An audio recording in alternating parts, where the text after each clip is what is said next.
6:21. We're joined by Olivier, whose voice, name, likeness, everything you recognize. You're like an old friend. Good morning. Good morning. How are you? So great to see you. Good to be here. And thanks for waking up early. I know it's rough. Yes. Bernie's been up for like 9 hours already. Oh, like, you're I don't my hero. But you know, she likes the traffic that she deals with when she comes to work. Before everyone else, it takes her about 30 seconds to get from Youngsville. I drive fast and I take chances at There you that go. time of the morning, you know. So you have really spearheaded an effort called Windows for Widows as part of Jim Olivier's home improvement. You know, just this project that has gone on how many years now? This is our 7th year. Wow. Yes, and we are so excited. We just, this is my favorite thing to do. It is something that's really hard, and you've been through it yourself.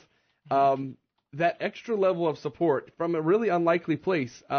These women are nominated by members of the community. Nominations are open up now until June 30th. And what do you come in here and do for the winner?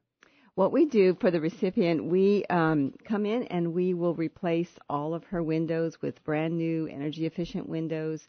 It's just such a way to give back to the community and to just bless her because, as you said, you know, being a widow myself, I know the struggles that and the obstacles that you have to overcome. And so often they're the unsung heroes of our community. They're silently just doing what they have to do to raise their children or to keep the family going. And all of the dynamics change when you experience this life event. So nominations accepted until June 30th at jimolivier.com, or you can send it in the mail. We're going to put that address. It's 107 Fairlane Drive, Lafayette 70507. We'll put it up on our website. But you always get a really huge response. I know as soon as we hear that it's coming up, our friend Scott here at the building always keeps us up to date with what happens and when the recipient is notified and what it happens. And it's just so great. What has the response been? I guess now this will be your 7th recipient. Yes. Oh, my goodness. There's tears and there's joy and there's hugs because they feel so honored. No one's ever recognized their efforts. And the stories are just incredible. And we would love to hear their stories. Oftentimes, people will write in and they'll just say she's a wonderful person. Well, we know that. But what we really need to know is what has she overcome? Some of the stories we've heard, you know, adopting 6 children and then losing her husband and yet continuing to raise these children. Another lady was twice widowed and she raised 7 children and felt so strongly about education that she put all 7 through college. And at her tender age of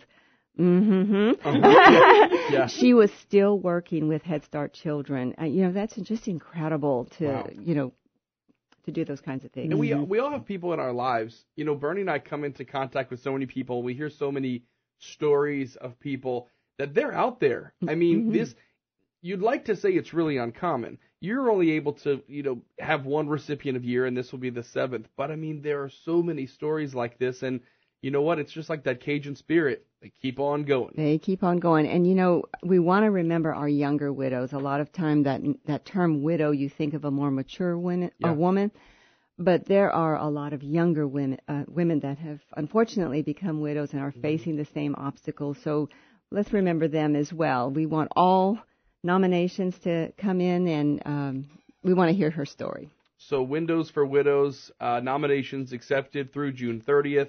They can be made at jimolivier.com, and be specific. Tell us, give yourself some time. That's right. You know, tell them everything about this woman and what they're doing and how they're moving on. We'll get all the information up on our website at kpel965.com. And Olivier, thank you for coming in. Thanks for having Great seeing me. you. I mean, it's like you're in our living room every day. I mean, like I just kind of feel like I see you all the time, and just like, you know, but it's good seeing you as always. Same here. Thank you Thanks so for much. Coming in. All right, it's 6:25 now at News Talk 96.5 KPEL. Again, we'll put that information up at kpel965.com.